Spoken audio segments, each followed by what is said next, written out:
नमस्कार, मैं हूं आपके साथ कनिका अरोरा और आप देख रहे हैं रणक्षेत्र। दिल्ली के वीवीआईपी इलाके चाणक्यपुरी में इजरायली दूतावास के पास हुए धमाके को सुलझाने में दिल्ली पुलिस के अलावा एनआईए और एनएसजी की टीम भी लग चुकी है। दिल्ली पुलिस की अब तक की जांच में पता चला है कि ब्लास्ट से ठीक पहले सीसीटीवी में दो लड़के घटनास्थल के नजदीक से गुजरते हुए दिख रहे हैं। हालांकि पुलिस अभी भी ये तय नहीं कर पाई है कि इन दोनों युवकों का इस धमाके से आखिर कोई संबंध है या फिर नहीं है। आपको बता दें कि इस धमाके में कोई जख्मी नहीं हुआ है। फोरेंसिक विभाग की एक और टीम आज सुबह घटनास्थल पर पहुंची। धमाके के बाद घटनास्थल की बैरिकेडिंग कर दी गई है। साल की शुरुआत में इजरायल और हमास के बीच युद्ध शुरू होने के बाद से इजरायल दूतावास के आसपास सुरक्षा बढ़ा दी गई है। इस मामले में प्रशासन पूरी कोशिश कर रहा है कि इसे सुलझाया जा सके, लेकिन अभी तक कुछ ठोस सबूत हाथ नहीं लगे हैं। इसके बाद इजरायली नागरिकों में डर बढ़ गया है। साथ ही इजरायली सरकार ने अपने नागरिकों के लिए नया टूरिस्ट गाइडलाइन निकाला है, जिसके अनुसार इजरायली नागरिकों को भीड़ भाड़ वाले इलाके में जाने से रोका गया है। सवाल ये उठता है कि क्या अब भारत भी हमास के निशाने पर है? क्या इजरायली नागरिक भारत में भी सुरक्षित नहीं है? हमास इजरायल के खिलाफ इस हद तक जा चुका है कि भारत में स्थित एम्बेसी को भी अपना निशाना बनाने से नहीं चुका। सवाल बहुत सारे हैं और इन्हीं सवालों के आज जवाब ढूंढेंगे और उस पर चर्चा करेंगे। हमारे पैनल में हमारे गेस्ट जुड़ेंगे, लेकिन उससे पहले देखिए हमारी एक खास रिपोर्ट।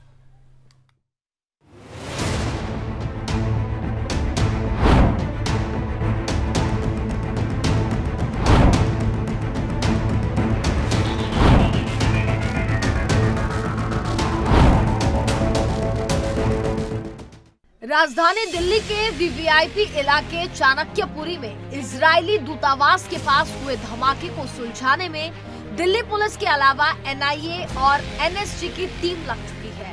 दिल्ली पुलिस की अब तक की जांच में पता चला है कि ब्लास्ट से ठीक पहले सीसीटीवी में दो लड़के घटनास्थल के नजदीक से गुजरते हुए दिख रहे हैं। हालांकि पुलिस अभी भी ये तय नहीं कर पाई है कि इन दोनों युवकों का इस धमाके से क्या कोई संबंध है या फिर नहीं।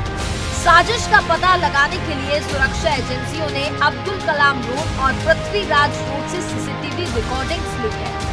घटनास्थल पर पहुंचने वाले सुरक्षा अधिकारियों ने कहा कि मौके से अब तक विस्फोटक का कोई भी अंश बरामद नहीं हुआ है, इसलिए केमिकल धमाके की आशंका से इनकार नहीं किया जा सकता है। आपको बता दें कि इस धमाके में कोई जख्मी नहीं हुआ है, लेकिन मंगलवार शाम इजरायली दूतावास के नजदीक हुए इस धमाके में एक पत्र मिला है। ये पत्र इजरायल के राजदूत को संबोधित करके लिखा गया है। पुलिस के अनुसार इस पत्र में अपशब्द भी लिखे गए हैं। इस लेटर को फॉरेंसिक लैब भेजा गया है ताकि इस पर मौजूद किसी किस्म के फिंगरप्रिंट को लिया जा सके। सबूत इकट्ठा करने के लिए फॉरेंसिक विभाग की एक और टीम आज सुबह घटनास्थल पहुंची है। धमाके के बाद घटनास्थल की बैरिकेडिंग कर दी गई है। घटना के बाद एनएसजी की K9 यूनिट मौके पर पहुंची। एनएसजी की ये टीम मौके से सबूत इकट्ठा कर रही है। इसके अलावा एहतियात के तौर पर एनएसजी के बम डिस्पोजल यूनिट को भी मौके पर भेजा गया था। इजरायली दूतावास के पास से विस्फोट और पत्र की बरामदगी में इसी दूतावास के पास 2021 में हुए विस्फोट की याद दिलाती है। इस ब्लास्ट में कुछ कारें क्षतिग्रस्त हो गई थी। राष्ट्रीय जांच एजेंसी यानी कि एनआईए ने इस मामले की जांच की थी। साल की शुरुआत में इजरायल और हमास के बीच युद्ध शुरू होने के बाद से इजरायल दूतावास के आसपास सुरक्षा को बढ़ा दिया गया था। बावजूद इसके इस धमाके ने इजरायल दूतावास की सुरक्षा को लेकर गंभीर सवाल खड़े कर दिए हैं। सवाल ये भी उठ रहा है कि क्या भारत में ही बैठे किसी हमास समर्थक का इसमें कोई रोल है? Bureau report, Sudarshan news.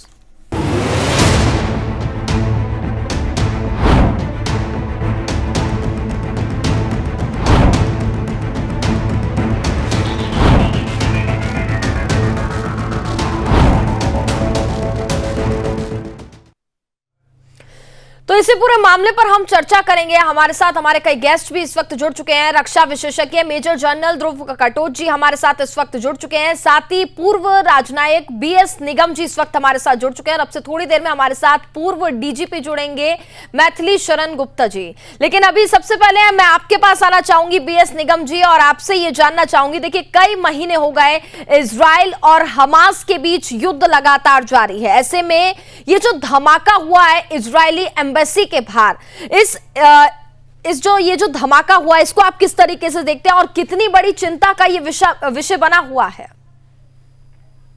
देखिए, चिंता का विषय तो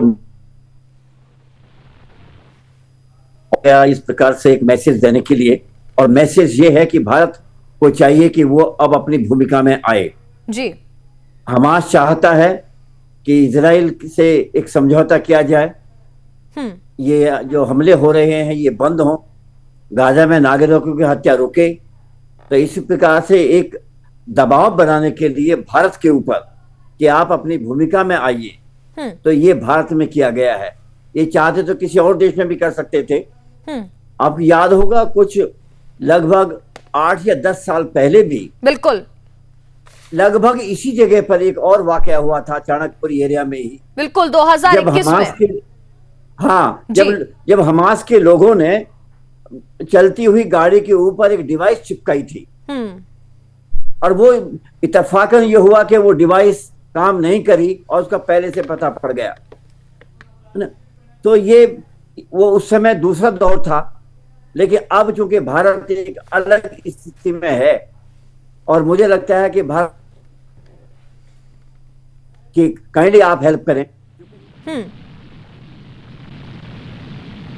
और जो गाली गलौज की भाषा लिखी है वो भी ऐसा नहीं है कि भी कोई बहुत बड़ी थ्रेट दी गई हो, है ना।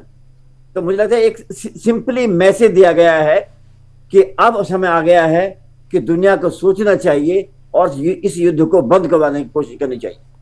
देखिए, युद्ध विराम की अगर हम बात करें, जैसा कि आप जिक्र कर रहे हैं, इजरायली पीएम की ओर से लगातार इस बात का जिक्र किया जा रहा है और कहा जा रहा है कि जब तक हमास का खात्मा नहीं होगा तब तक ये युद्ध खत्म नहीं होगा। तो ये चिंता का विषय तो बना ही हुआ है। हालांकि देखिए, फोन कॉल आना, पत्र मिलना, धमाका होना कोई कोइंसिडेंस तो नहीं हो सकता है। पूरी प्लानिंग प्लॉटिंग के साथ ये यहाँ पर किया गया है सर। बिल्कुल जी, ये प्लानिंग है, इसको प्लॉटिंग तो नहीं कह सकते खैर अभी, लेकिन प्लानिंग जरूर प्रॉपर है ना।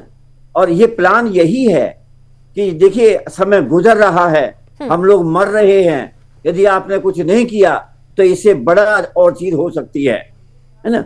अब देखिए, कोई भी युद्ध विराम हो वो कंडीशनल तो नहीं हो सकता। बिल्कुल, ये तो ऐसी कंडीशन होगी जैसे रूस ने लगाई हुई है यूक्रेन के साथ में, कि सारी चीजें हमारी ही मानी जाएंगी।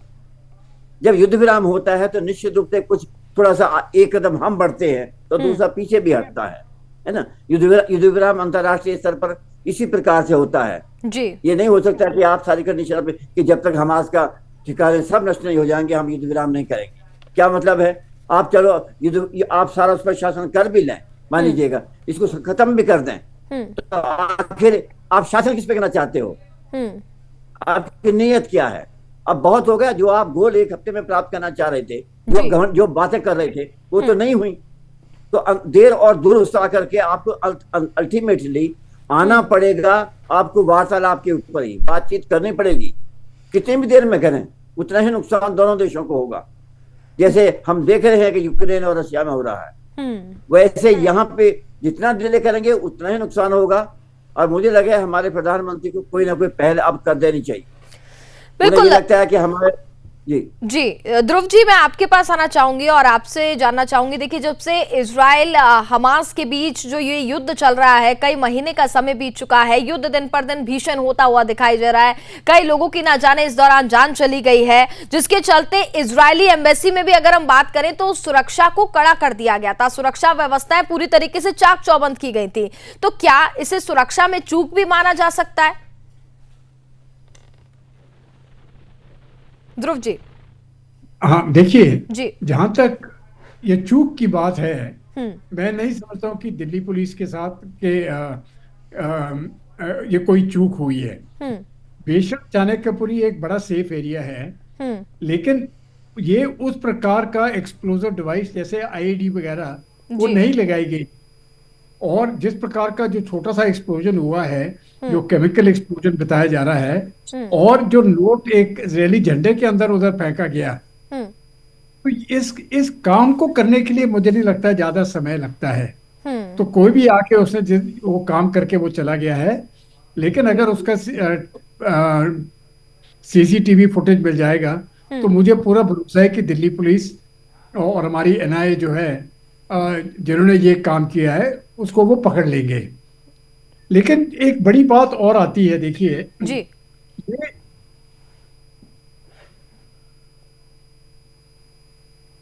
और जितने भी ये जो हमास है और जो उसके समर्थित देश है, वो इजराइल के ऊपर हमला कर रहे हैं। बिल्कुल। अभी जहां तक इजराइल की बात है, बेशक इस समय पर कैजुअलिटीज पैलेस्टीनियों की ज्यादा हो रही है जी, लेकिन इजराइल जो है उनका सबसे ज्यादा प्रॉब्लम यह है कि उनके लिए तो ये एग्जिस्टेंशियल लड़ाई है। क्योंकि जो बाकी जो देश है उधर के, वो तो समझते हैं कि हम इजराइल को खत्म कर दें, खास करके इजराइल। तो ये तो फिर इजराइल कभी एक्सेप्ट नहीं करेगा कि वो हमको खत्म कर दे और हम इसका जवाब नहीं दें। तो वो तो होने वाला नहीं है। ये युद्ध तब तक चलेगा जब तक हमास जो है वो अपने हथियार न छोड़े। और मुझे लगता है कि ये काफी लंबा चलता रहेगा। और इससे क्या होगा, जितने भी इजरायलीज हैं जो इजराइल के रहने वाले हैं भारत में या बाकी दुनिया में, उनको भी एक खतरा हो गया है। और बेशक भारत की तरफ से कोशिश होगी सबको प्रोटेक्शन देने के लिए, लेकिन कोई भी प्रोटेक्शन 100% नहीं होता है। तो मुझे लगता है कि सभी लोगों को अपनी अपनी सुरक्षा का खुद भी ख्याल रखने की आवश्यकता है। बेशक भारत की तरफ से पूरी कोशिश होगी उनको सुरक्षित रखने की। कानिका जी। बिल्कुल, हमारे साथ रिटायर्ड डीजीपी मैथिली शरण गुप्त जी भी इस वक्त जुड़ चुके हैं। उनके पास आना चाहूंगी और आपसे जानना चाहूंगी, सर देखिए जिस तरीके से ये इजराइल एम्बेसी के बाहर धमाका हुआ है, इस पूरे मामले में फॉरेंसिक टीम हो गई, स्पेशल टीम हो गई, दिल्ली पुलिस हो गई। अब इस पूरे मामले को किस एंगल से इस पूरे मामले पर जांच पड़ताल होगी? क्या इसे आतंकी हमला भी माना जा सकता है? निश्चित तौर पर ये आतंकी हमला ही है। उसकी रूट्स जो है वो इजराइल और फलस्तीन और उसके वहां से निकल रही है, लेकिन निश्चित तौर पर ये आतंकी हमला ही माना जाएगा। और इसमें एक चीज हमको और समझना चाहिए कि उनके द्वारा फलस्तीन एम्बेसी पे जो अटैक किया गया है वो भारत भूमि पे किया गया है। तो it is indicative about our vulnerability. तो हमें ये चीज भी देखने की जरूरत है कि क्या इतनी आसानी से वो भारत की भूमि पर हमला कर सकते हैं? उनका नेटवर्क क्या है? क्या उनके स्लीपिंग सेल यहाँ पर हैं? हमारे जो सुरक्षा है वो इतनी स्ट्रांग होना चाहिए कि उनके स्लीपिंग सेल यहाँ पर ऑपरेट नहीं कर पाना चाहिए, और उनका जो फंड फ्लो हो रहा है वो भी नहीं हो पाना चाहिए। क्योंकि it is not question of कि attack on Israeli embassy, it's question of कि हमारी भूमि पर यह अटैक है, दिल्ली में ये अटैक हुआ है। बिल्कुल, लिहाजा ये बहुत जरूरी है कि हम अपनी इंटेलिजेंस को भी और उनके नेटवर्क को ध्वस्त करने के पीछे हमें पड़ जाना चाहिए। एनआईए को भी और भारत की पूरी शक्ति इस बात में लगना चाहिए कि उन्हें भारत की भूमि पर ये करने की हिम्मत नहीं होना चाहिए। And we must look it from that angle. और हम इसको आइसोलेटेड ना माने, हम उसको भारत की इंटीग्रेटेड सिक्योरिटी के मान से भी उसको देखेंगे तो हम ज्यादा न्याय कर पाएंगे, ज्यादा प्रोएक्टिव एक्शन ले पाएंगे। हमें रिएक्टिव एक्शन से प्रोएक्टिव एक्शन पर जाना पड़ेगा, और इनके जितने भी स्लीपिंग सेल्स हैं उनको हमें एक्सपोज करना पड़ेगा, उनको समय के पहले हमें धरना पड़ेगा। अन्यथा जो है हम रिएक्ट करते रहेंगे। Now we should be must जो है move from the reactionary mode to the proactive mode. बिल्कुल मैथिली शरण जी, देखिए जब से ये युद्ध चल रहा है, हम बात करें तो कई देश ऐसे हैं जो कि हमास का समर्थन कर रहे हैं, कई देश ऐसे हैं जो कि फिलिस्तीन का समर्थन कर रहे हैं, और भारत में भी कुछ लोग ऐसे हैं जो हमास का समर्थन करते हैं। तो क्या लगता है आपको, ये उनका भी रोल हो सकता है यहाँ पर? निश्चित तौर पर जो यहाँ के सेल हैं जो उनसे हमदर्दी रखते हैं और उनके सारे पे काम कर रहे हैं, निश्चित तौर पे ये उनकी ही कार्रवाई है। और मुझे लगता है कि हमें कहीं ना कहीं उसको वो करना चाहिए। हमारा जो है रिस्पॉन्स मैकेनिज्म बहुत सजीव होना चाहिए, प्रोएक्टिव होना चाहिए, and we must make it sure कि इंटरनेशनल अफेयर्स भारत की भूमि पर गड़बड़ ना कर पाए। भारत की भूमि पर इजरायली एम्बेसी पे अटैक भारत पर अटैक माना जाना चाहिए, and we must exert our full energy that no such जो है power, no such forces should operate on Indian earth. Bharat की भूमि पर ऐसी शक्तियां का जो है ना विनाश होना चाहिए।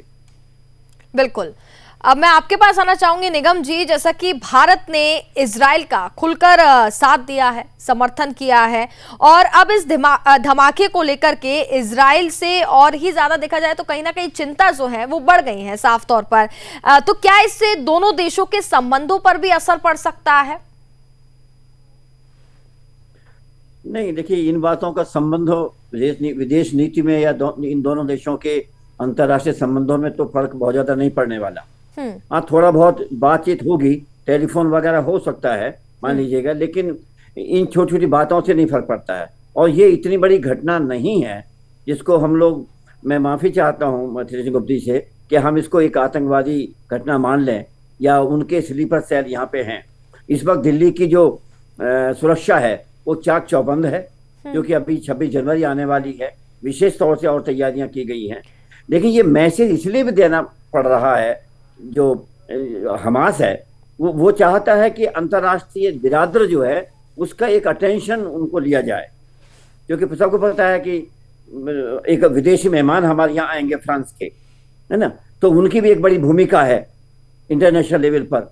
तो ऐसे जब लोग इकट्ठा होंगे तो थोड़ा सा उनको ये चाहिए कि वो हमारे ऊपर ध्यान दें, है ना, इसलिए ये किया गया है। निगम जी, देखिए माफ कीजिएगा बीच में टोक रही हूँ, चिंता का विषय देखिए सर इसलिए भी हो जाता है चूंकि 26 जनवरी है और साल की शुरुआत होने से पहले ये धमाका होना, देखिए हालांकि धमाके से किसी को कोई नुकसान नहीं पहुंचा, लेकिन एक बड़ी घटना असर घट सकती थी, जैसा कि 2021 में भी हुआ था, आपने भी इस बात का जिक्र किया था। जी निगम जी, नहीं, ये संभावना देखो बनी रहती है जी। देश के ऊपर कोई इस प्रकार की दिल्ली में घटना हो तो भारत के ऊपर घटना मानी जा सकती है। और जैसे हमारा एक सेंसिटिव मामला चल रहा है, अभी पार्लियामेंट के अंदर भी एक घटना घटी है ना, अगर उस सबको मिला के देखें तो चिंता का विषय तो है, इसमें दो राय नहीं है। लेकिन ये दोनों ही घटनाएं हैं। अब ये मान लीजिए जो बता रहे हैं कि बहुत हाई डेंसिटी का नहीं है, एक लेटर मात्र दिया गया है। जब कोई लेटर छोड़ता है तो इसका मतलब ये है कि एक संदेश देना वो चाह रहा है, ठीक है ना। और अगर हाई डेंसिटी का होता, नुकसान करना होता बहुत ज्यादा लेवल का, है ना, तो फिर इसका मैसेज दूसरा जाता।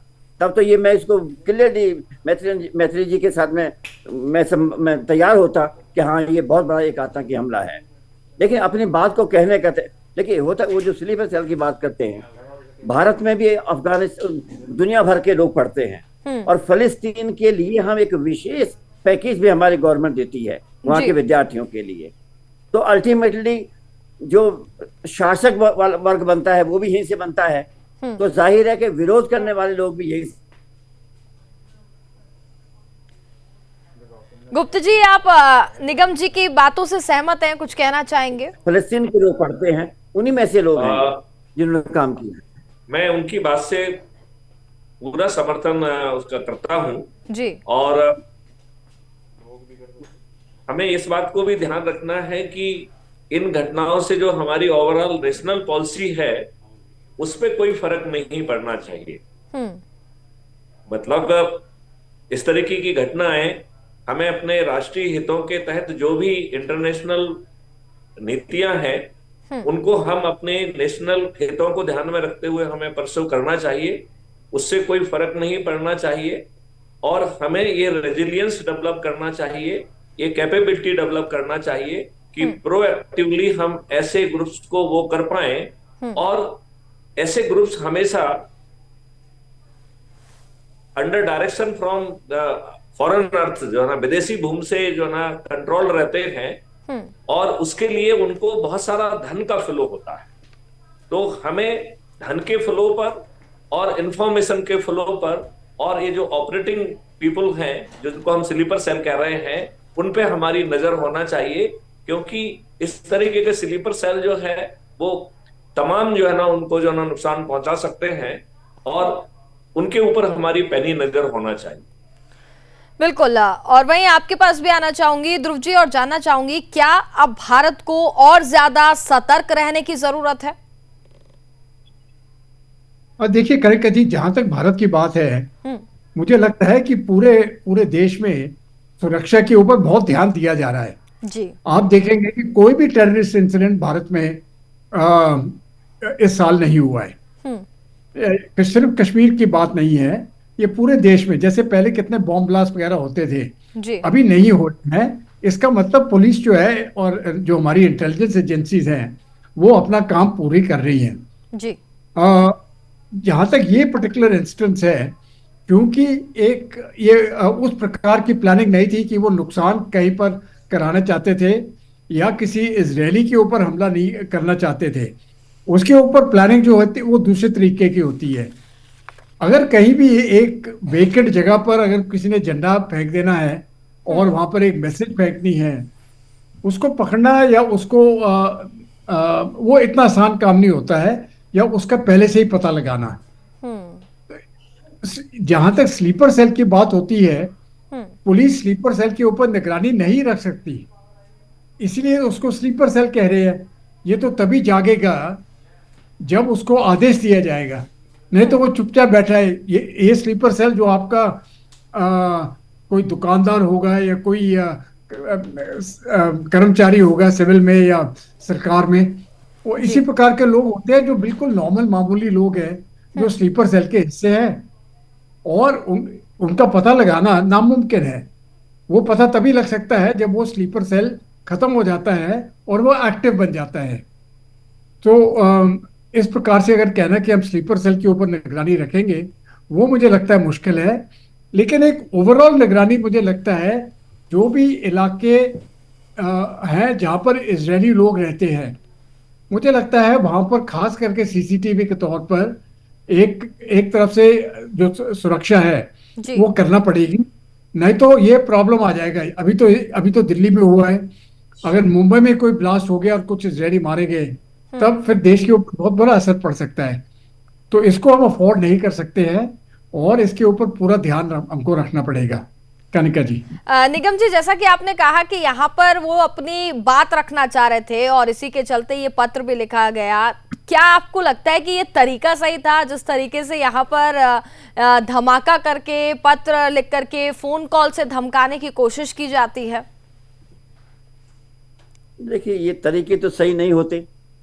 तरीका सही तो डेमोक्रेटिक होता है, और डेमोन्स्ट्रेशन करते, कहीं जी परमिशन लेकर के बात करते, सेमिनार्स होती है वहां जाते, यूनिवर्सिटी के सामने बैठते। ये जो और तरीके हैं इनकी सहानुभूति मिलती, वो तो अच्छे होते थे। ये तरीका तो कभी भी तरीका बिल्कुल गलत था। ठीक है, इससे कोई सिंपैथी आप ना तो भारत की ना भारत के देशवासियों के ले सकते हैं। नहीं, ये तरीके जो हैं ये थोड़ा गैर संवैधानिक है।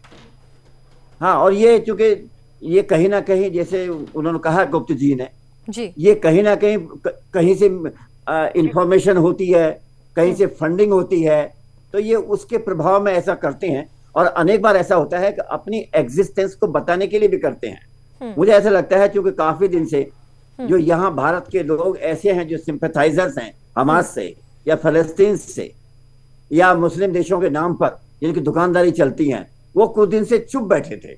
अब वो थोड़े से एक्टिव होना चाहते थे क्योंकि 26 जनवरी आ रही है जी। तो मुझे लगता है कि वो इस स्लीपर सेल में अब उनमें जागरूक है, वो स्लीपर ना होकर के वो सेल वाकई बन करके सामने आए हैं। ठीक है, तो वो अपनी एग्जिस्टेंस को भी दिखाने के काम कर सकते हैं।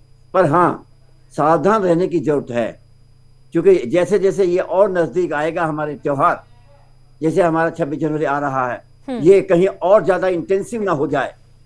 हालांकि भारत की सेनाएं, भारत की सुरक्षा एजेंसियां, भारत की सिक्योरिटी इतने मजबूत है कि कोई परिंदा भी नहीं मार सकता, जैसे अभी बिल्कुल बिल्कुल, मैं आपकी बात से सहमत हूँ सर। बिल्कुल, आगे भी हम इस पर चर्चा लगातार जारी रखेंगे। इजराइल एम्बेसी पर हमला किया गया, जो धमाका हुआ, उसको लेकर के चर्चा हम कर रहे हैं। हमारे साथ हमारे तमाम गेस्ट लगातार बने हुए। मैथिली शरण गुप्त जी, मैं आपके पास आना चाहूंगी और आपसे जानना चाहूंगी, एक छोटा सा कॉमेंट अब लेंगे। हम बात करें, जैसा कि लगातार चर्चा की हमने, वीवीआईपी इलाके में इस तरीके का धमाका होना, एक दहशत फैलाने की कोशिश की गई। अगर हम बात करें तो ऐसे गंभीर विषयों पर अब पुलिस की क्या भूमिका रहने वाली है, और जैसा कि हम बात करते हैं स्लीपर सेल को लेकर के निगरानी रखने की, वो कैसे की जाएगी? पुलिस की दो भूमिकाएं हैं, एक है प्रोएक्टिव और दूसरी है रिएक्टिव। जी। प्रोएक्टिव में सर्विलेंस ऑब्जर्वेशन के आधार पर यदि हम सस्पिशियस लोगों को पहले गिरफ्तार कर सकें बिफोर दे कुड प्लांट और they could blast it, that is the preventive action, proactive action. And second part है रिएक्टिव एक्शन, जी, जिसमें अब हो गई है घटना, उसको हम कैसे जो है पूरे सभी तारों को परोते हुए how to reach out to the suspects, और फिर सस्पेक्ट ने कहां पर रुका था, कैसे आया था, हम उसको लॉजिकल एंड तक ले जाएं, जिससे किसने उसको इनिशिएट किया, किसने उसको लॉन्च किया, क्योंकि जो व्यक्ति यहाँ पर प्लांट करने आया है ही जस्ट पपेट। तो क्या हम इसके पीछे जो बैठे हुए बड़े चेहरे हैं, क्या उन तक पहुंच सकते हैं, और फिर इस अनुभव को हम बाद में जो है दूसरे लोगों को कैसे दूसरे ऐसे घटना ना हो पाए, how to really strengthen the overall security scenario in Delhi in particular and in the country at a large. बिल्कुल, आपके पास भी आना चाहूंगी ध्रुव जी, और अब आपसे जानना चाहूंगी, जैसा कि लगातार हम चर्चा कर ही रहे हैं, बेहद चिंता का विषय है, गंभीर विषय है, युद्ध थमने का नाम नहीं ले रहा है, और अब भारत के ऊपर भी खतरा मंडरा रहा है। अब भारत की ओर से क्या भूमिका रह सकती है सर? देखिए, जहां तक भारत का सवाल है, प्रधानमंत्री ने तो पहले स्टेटमेंट में कह दिया था कि हमास जो है एक टेररिस्ट ऑर्गेनाइजेशन है, और भारत जो है वो टेररिस्ट को कभी भी समर्थन नहीं देते हैं। लेकिन यहाँ पर फर्क है हमास का और पैलेस्टीनियन जो लोग हैं उनके बीच में। तो प्रधानमंत्री ने यह भी कहा है कि जहां तक पैलेस्टीन के लोग हैं, हम उनका हक समझते हैं, और जो भारत की पैलेस्टीन के साथ पॉलिसीज है वो अभी तक कायम है, तो उसमें तो कोई शक नहीं है। भारत पैलेस्टीन का समर्थन करेगा, लेकिन हमास का समर्थन नहीं करेगा। बेशक के समय पर हमास जो है वो पैलेस्टीन को रूल कर रही है, खास करके गाजा स्ट्रिप में। जी। तो जहां तक भारत की अभी जो भारत की जो छवि है, मेरे अपने ख्याल से हमारी तो ये कोशिश होना चाहिए कि एक तरह से पीस ट्रीटी हो जाए हमास और इजराइल के बीच में। भारत इसको अकेला करा नहीं सकता है, लेकिन अगर कई देश इकट्ठे हो जाए, खास करके अमेरिका भी, तब एक तरफ से मैं समझता हूँ ये हो सकता है। लेकिन जिस प्रकार से हमास ने सिविलियन लोग मारे हैं इजराइल के, और किस बेशर्मी के साथ उनके साथ जो हुआ है, ये मैं समझता हूँ इजराइल माफ नहीं करेगा। और जब तक उनके कैदी वापस नहीं आएंगे, कोई भी पीस ट्रीटी होने वाली नहीं है। तो एक तरफ से मैं समझता हूँ भारत को हमास के ऊपर भी दबाव डालना चाहिए कि जितने भी कैदी उन्होंने उनके पास हैं, जो इजराइल के हैं और बाकी देशों के भी हैं, उनको तुरंत छोड़ दिया जाए। और उसके बाद मुझे लगता है हम इजराइल के साथ बात कर सकते हैं और बोलेंगे चलो अभी जाके ये हमला रोको। इसके अलावा मुझे इस समय पर कोई तीसरा सॉल्यूशन नजर नहीं आ रहा है। निगम साहब, आपसे भी अब एक लास्ट कमेंट लेना चाहूंगी और जानना चाहूंगी कि अब भारत की कितनी महत्वपूर्ण भूमिका आगे हो सकती है, क्या कहेंगे आप? नहीं, देखिए, मेरे पूर्व वक्ता जी ने बिल्कुल सही कहा है। हमें सबसे पहले जो उन्होंने जिन लोगों को पकड़ा हुआ है, मैं तो उनसे भी आगे कहना चाहता हूँ, उसकी एक लिस्ट सौंपें और वो अंतर्राष्ट्रीय एजेंसियों को दें, ताकि कंफर्म हो सके कि उनके पास में कितने लोग उन्होंने आफ्टर पकड़े हुए हैं। और फिर हम अंतर्राष्ट्रीय स्तर पर उसकी समीक्षा करके और उनको उनके देशों से छुटवा के उनको देशों में भेजने की जो है वो कार्रवाई करें। तो भारत इस भूमिका में आना चाहिए और पहले हमास को ही पहल करनी पड़ेगी अब, क्योंकि अगर वो चाहता है कि उसकी बर्बादी कम हो तो उसको ये लिस्ट बना करके उनको रिहा करना ही पड़ेगा। बिल्कुल, चलिए देखना होगा अब इस पूरे मामले पर भी आगे क्या कार्रवाई की जाती है और आखिरकार युद्ध पर कैसे विराम लग सकता है। फिलहाल ध्रुव जी, निगम जी, मैथिली शरण जी, आपका बहुत बहुत धन्यवाद हमारे साथ कार्यक्रम में जुड़ने के लिए। तो जिस तरीके से इजराइल एम्बेसी पर धमाका किया गया, फोन कॉल से धमकाया जाता है, पत्र लिखा जाता है, पत्र फेंका जाता है, धमाका किया जाता है, इस पूरे मामले पर जैसा कि अब दिल्ली पुलिस स्पेशल सेल तमाम टीमें लग गई हैं, पूरी जांच पड़ताल करेंगी। सीसीटीवी कैमरे में 2 संदिग्ध पाए गए हैं, लेकिन अभी तक कोई पुख्ता सबूत सामने नहीं आए हैं। हालांकि कार्रवाई, जांच पड़ताल लगातार जारी है। देखना होगा इस पूरे मामले में क्या कुछ निकलकर सामने आ सकता है। इसी के साथ फिलहाल इस कार्यक्रम में बस इतना ही। आप देखते रहिए सुदर्शन न्यूज। जय हिंद।